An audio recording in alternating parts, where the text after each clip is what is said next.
یہ Amnesty scheme کب اور کیوں آتی ہے؟ جو نئی ایمنسٹی اسکیم وزیر اعظم پاکستان لانا چاہتے ہیں وہ کیسی ہونی چاہیے؟ دیکھیں، سب سے پہلی بات تو یہ ہے کہ ہمیں ریونیو چاہیے ہے، جی جی، اور ہمارے پاس نہ ہی آپ کی ایکسپورٹس بڑھ رہی ہیں، نہ ہی آپ کی ریمیٹنسز اس طرح سے بڑھ رہی ہیں، نہ ہی آپ کے ملک میں FDI آ رہا ہے، جی جی، ہماری امپورٹس بڑھتی جا رہی ہیں، اور نہ ہی ہمارے ایکسپینسز کم ہو رہے ہیں۔ اب حکومت نے عوام کی فلاح کے لیے، اپنے ایکسپینسز کو میٹ کرنے کے لیے الٹیمیٹلی اسے پیسہ تو چاہیے ہے، جی جی، اور ہمارا ٹیکس بیس بھی نہیں بڑھ رہا ہے۔ جی جی، اب مسائل یہاں پر آتے ہیں کہ لوگ یہ کہتے ہیں کہ جی لوگ ٹیکس نہیں دیتے، لیکن بات ہمیں یہاں پر کچھ باتوں کو کلیریفائی کرنا ہوگا کہ ہمیں ٹیکس بیس بڑھانا ہے، ہمیں ریونیو چاہیے ہے، جی جی، ہمارا دونوں میں سے کیا، ہماری پرائیورٹی کیا ہے دونوں کاموں میں سے۔ اگر ہم نے ٹیکس بیس کو بڑھانا ہے جی جی، پھر تو ٹیکس بیس بڑھانے کے لیے ہماری اسٹریٹجی بالکل فرق ہوگی، اور اگر ہم نے ریونیو بڑھانا ہے تو ہماری اسٹریٹجی بالکل فرق ہوگی۔ جی جی، اب مسئلہ یہ آ رہا ہے کہ لوگ جو ہیں وہ ٹیکس نیٹ کے اندر نہیں آتے، جی جی، لیکن حکومت ٹیکس کے ٹارگٹس کو ضرور پورا کر لیتی ہے۔ آپ پچھلے چند سالوں میں جا کر دیکھ لیں، ہر سال جو ہے وہ جو ریونیو کی کلیکشن ہے پچھلے سال سے زیادہ ہوتی ہے، لیکن جو نمبر آف ٹیکس پیئرز ہے یا جو نمبر آف فائلرز ہے جی جی، وہ کم ہوتا جاتا ہے، وہ کم ہوتا جاتا ہے۔ اب یہاں پر اب وہ کیوں نہیں بڑھ رہے؟ سب سے پہلی بات تو یہ ہے کہ ہمیں ان وجوہات کو دیکھنا ہوگا کہ کیوں لوگ ٹیکس نیٹ کے اندر نہیں آتے، کیوں لوگ اپنی ریٹرن کو فائل نہیں کرتے، اور کیوں لوگ باہر رہ کر زیادہ ٹیکس پے کر دیتے ہیں۔ اب آپ نے جو یہ سوال کیا کہ کیوں ایمنیسٹیز ہمیں چاہیے، اب مقصد فرق ہے یہاں پر۔ اگر آپ پچھلے سالوں میں چلے جائیں تو آج سے پہلے تقریباً 9 ایمنیسٹیز آ چکی ہیں، اور پہلی جنرل جیاجا صاحب کے وقت میں آئی تھی، اس کے بعد تمام ادوار میں ایمنیسٹیز آتی رہیں۔ میں پچھلی 4 سے 5 ایمنیسٹیز کی بات کروں گا۔ اگر آپ 2013 میں چلے جائیں تو وہ ایمنیسٹی آئی تھی آپ کے آڈٹ کی ایگزمپشن کے لیے۔ آپ اگر 2014 میں آ جائیں تو وہ ایک آپ کو وہاں ایک بینیفٹ دیا گیا تھا کہ آپ پچھلے 5 سال کی ریٹرنز ڈال لیں، آپ کم از کم ہر سال کا آپ 20 سے 25 ہزار روپے ادا کر دیں اور آپ ایمنیسٹی کو اویل کر لیں۔ اس کے بعد آپ 2016 میں آ جاتے ہیں۔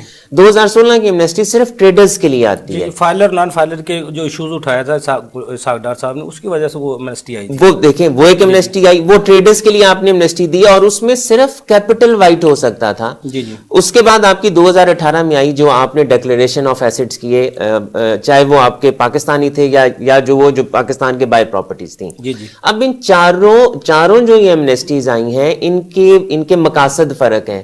پہلی آڈٹ کے لیے تھی، دوسری آپ کی پچھلی ریٹرنز کے لیے تھی، اگلی اس کے بعد جو آپ نے دی وہ ٹریڈرز کے لیے تھی، اس کے بعد آپ کی کیپٹل کے لیے اپنی تھی، جو ایسٹس آپ کے پاکستان میں یہ ہیں۔ ہمیں اس بات کو کلیریفائی کرنا ہے کہ ہم نے کن سیکٹرز کے لیے ایمنیسٹی دینی ہے، ہم کن لوگوں کو بیچ میں لانا چاہ رہے ہیں۔ جو آپ کے تاجر حضرات نے جو ملاقات کی ہے وزیر اعظم صاحب سے، انہوں نے کوئی خاص سیکٹر کی اتنی کی ہوگی، ان ٹیکسز کے جتنے مسائل ہیں ان کے حوالے سے وزیر اعظم صاحب سے بات کی ہوگی؟ آپ بالکل ٹھیک کہہ رہے ہیں۔ دیکھیں، جو ٹریڈرز کمیونٹی ہے وہ ایک ایسا سیکٹر ہے جو اس وقت ٹیکس نیٹ سے باہر ہے، وہ ٹیکس بیس کے اندر نہیں آتا، وہ اپنے ریٹرنز فائل نہیں کرتا، لیکن اس کے بہت سے عوامل ہیں جس کی وجہ سے ٹیکس وہ ریٹرن فائل نہیں کرتے۔ سب سے بڑی جو پرابلم ہے، آپ کی کنسسٹنسی آف پالیسیز نہیں ہے۔ آج آپ ایک بجٹ میں آپ ایک پالیسی دیتے ہیں، 6 مہینے کے بعد آپ SRO کے بعد آپ اس پالیسی کو چینج کر دیتے ہیں۔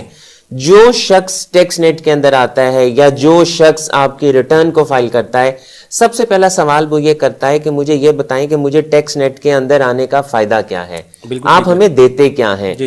اس کے برعکس جو شخص ٹیکس نیٹ کے اندر آتا ہے، جو شخص اپنی ریٹرن فائل کرتا ہے، آپ کی تمام مسائل، آپ کی تمام مشکلات اس کے لیے ہیں۔ سب سے بڑی جو اس وقت پچھلے بجٹ میں جو آپ کا سیکشن 182 آیا، جس میں یہ کہا گیا کہ جو شخص اپنی ٹائم پہ ریٹرن فائل نہیں کرے گا وہ اگلے سال مارچ پہلی تک وہ ATL کی لسٹ میں نہیں آ سکتا۔ اب مجھے صرف یہ بتائیں، پورا سال انتظار کرے گا نیٹ میں آنے کے لیے، وہ کیوں فائلر ہوگا؟ اب یہ جو سیکشن یا یہ جو آپ نے بیچ میں قانون میں جو شک ڈالی ہے، اس سے آپ ٹیکس پیئر کو کہہ رہے ہیں کہ ٹیکس نیٹ سے باہر رہو، یا آپ نان ٹیکس پیئر کو کہہ رہے ہیں کہ آپ ٹیکس نیٹ کے اندر آؤ۔ بھائی کسی وجہ سے بھی آپ کی ریٹرن رہ سکتی ہے، آپ نے فائل نہیں کی، آپ اس سے لیٹ پینلٹی چارج کر لیں۔ فریش بندہ ہونا چاہتا ہے، انٹین لینا چاہتا ہے، تو اس کا کیا گناہ ہے؟ اس کا یہ مطلب ہے کہ آپ کا ایک ایسا آدمی جو آج بزنس سٹارٹ کرنا چاہتا ہے، وہ پورا 1 سال انتظار کرے گا کہ مجھے وہ تمام بینیفٹس ملیں جو ایک ATL کی لسٹ میں ٹیکس پیئر کو ہیں۔ تو اس کا مطلب پہلے آپ ہر پیر کو اپنی اے ٹی ایل کی لسٹ کو آپ اپڈیٹ کرتے تھے, اب آپ یہ کہتے ہیں کہ ہم اب 1 سال کے بعد اے ٹی ایل کی لسٹ کو اپڈیٹ کریں گے. تو یہ جو باتیں ہیں یہ تو اسی کو دیکھتے ہوئے وزیر اعظم صاحب نے تاجروں سے کہا آپ سفارشات دیں اپنی.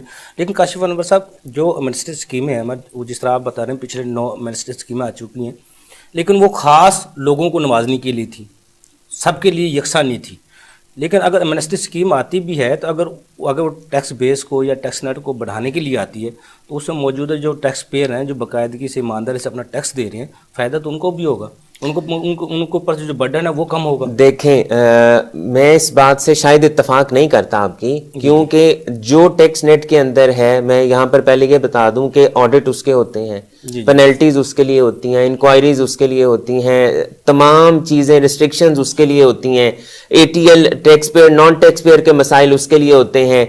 اب جو شخص ٹیکس نیٹ کے باہر ہے اسے تو مسئلہ ہی کوئی نہیں ہے, نہ اس نے ریٹرن فائل کرنی ہے, نہ اس کا بینک اٹیچ ہونا ہے. ویسے ان کا نقصان تو بہت زیادہ ہے نا, وہ ہر چیز پہ زیادہ ٹیکس دے رہے ہیں. دیکھیں اس کا نقصان اس لیے نہیں ہے کیونکہ وہ اس کو اپنی کاسٹ کنسیڈر کرتے ہیں, وہ کوئی ایسا کام اپنا ٹیکس کے اندر کرتے ہی نہیں ہے, نہ وہ پرچیزز جینون کرتے ہیں, نہ وہ کوئی گاڑی ایسی خریدتے ہیں, نہ وہ پراپرٹیز, اگر وہ خریدیں گے تو وہ اپنے آپ کو اے ٹی ایل میں پہلے لے آتے تھے اور اپنی پراپرٹیز وغیرہ کر لیتے تھے. اب جو ہماری اکانومی سب سے بڑا جو مسئلہ آیا ہے, وہ مسئلہ کیا, ہماری اکانومی ہالٹ کیوں کی ہے, وہ اس لیے کی ہے کہ ہم نے جتنا ہمارا ریئل اسٹیٹ سیکٹر تھا اس کو ہم نے ڈسکریج کیا ہے. بالکل صحیح بات ہے. ہمیں اس بات کا پتہ ہے کہ جو آپ کا جو انڈاکومنٹڈ پیسہ ہے, میں اس کو بلیک نہیں کہوں گا, نہ ہی میں اس کو چوری کا کہوں گا, میں اس کو انڈاکومنٹڈ کہوں گا, کہ جو انڈاکومنٹڈ پیسہ تھا وہ آپ کا ریئل اسٹیٹ سیکٹر میں تھا, وہ آپ کا کنسٹرکشن سیکٹر میں تھا. آپ نے پابندی کیا لگا دی کہ بھئی ایسا شخص جو اپنا جو اے ٹی ایل کی لسٹ میں نہیں ہے, جو فائلنڈ نہیں ہے, وہ 40 لاکھ سے زیادہ کی پراپرٹی نہیں خرید سکتا. بھائی ہمیں اس کو دیکھنا چاہیے کہ جو پاکستان ہے, یہاں پر 70% جو لوگ ہیں وہ ہماری وائٹ اکانومی سے باہر ہیں, اور 30% جو ہیں وہ ڈاکومنٹڈ اکانومی میں ہیں. ہم نے اکانومی کو چلانا تھا, ہم نے اکانومی کو بند کرنے کے لیے تمام وہ مسائل کیے, تمام وہ باتیں کی کہ ہماری اکانومی رک جائے. تمام سارے کا سارا پیسہ جو ریئل اسٹیٹ سیکٹر میں تھا, جو پراپرٹی میں تھا, وہ سارا رک گیا کیونکہ وہ وائٹ نہیں تھا, وہ ڈکلیئر نہیں تھا. جناب وہ تو سابق وزیر خزانہ ہمارے ساگدار صاحب تھے, جو ان کے صاحبزادوں کو پیسہ چاہیے تھا ریئل اسٹیٹ کا دبئی میں, جو 400 ارب روپیہ ان کو جو ٹیکسز لگائے گئے, 400 ارب وہاں چلا گیا. وہ تو سب کو معلوم ہے, اس لیے سیکٹر کو بٹھایا گیا. دیکھیں نقصان کس کا, دیکھیں نقصان کس کا ہوا, آپ نے جب یہ شرائط رکھیں تو نقصان تو عوام کا ہوا. دیکھیں اگر ہم پچھلے حکمرانوں کو ذمہ دار ٹھہرائیں تو اس میں عوام کا کیا قصور ہے. اگر ایک پالیسی پچھلی حکومت غلط بنا گئی ہے یا ایسی بنا گئی ہے جس سے ملک کا اور عوام کا نقصان ہے, تو اس پالیسی کو چینج کرنا چاہیے. اب اگر میں تھوڑی سی مثال آپ کو یہاں پر بھی دوں کہ پچھلے بجٹ جو ہمارا جو پچھلے چینجز آئے ہمارے ایکٹ میں, اس میں یہ کہا گیا کہ باہر سے فورن ریمیٹنس جو ہے وہ 1 کروڑ روپے سے زیادہ نہیں آ سکتی. اگر وہ زیادہ آئے گی تو آپ کو اپنا بتانا پڑے گا کہ یہ کہاں سے پیسہ آیا ہے, کس نے بھیجا ہے. اب اس کی وجہ سے آپ کے فورن ریزروز میں بھی کمی آئی ہے. جو پیسہ باہر سے آ رہا تھا, جو گورنمنٹ کے پاس آپ دے دیتے تھے, اسٹیٹ بینک کو سرنڈر کر دیتے تھے, وہ پیسہ تو اب نہیں آ رہا ہے. ہمارے جو is one of the reasons جو آپ کا شارٹ فال آ رہا ہے فورن کرنسی کا, وہ اس وجہ سے بھی آ رہا ہے. اب اگر ہمیں اس بات کا یہ پتہ چل گیا ہے کہ اگر ہمیں اس پروویژن کو یہاں ختم کرنا ہے 40 لاکھ والی کو, آپ ضرور لیں, آپ ضرور پیسے لیں, آپ ان سے پیسے فالتو لے لیں, لیکن ریسٹرکٹ تو نہ کریں. آپ اپنی اکانومی کو چلنے دیں. یا اس طرح ہم نے 0.6 لگا کے وہ ٹرانزیکشن پہ بینک سیکٹر کو بٹھایا, پھر ریئل اسٹیٹ کو بٹھایا, پھر فارن کو بٹھایا, تمام ایسے کام کیے گئے جس سے اکانومی کو نقصان پہنچا. اور ابھی ہم اگر ٹریڈرز کی بات کر رہے تھے تو میں جو بہت مزیدار بات ہے آپ کو یہاں پر یہ بتاؤں کہ ٹریڈرز کا جب ان کی ٹرن اوور 1 کروڑ روپے سے اوپر جاتی ہے تو انہیں منیمم ٹیکس لگ جاتا ہے.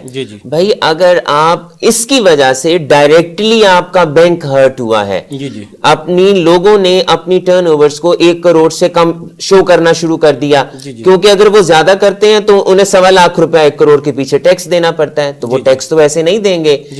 ہونا یہ چاہیے تھا کہ جس طرح آپ کی ٹرن اوور بڑھنی چاہیے تھی, آپ کا ٹیکس ریٹ کم ہو جانا چاہیے تھا, جیسا کہ جو 2016 میں آپ کی ٹریڈرز کے کیپٹل وائٹ کرنے کے لیے ایمنیسٹی آئی تھی,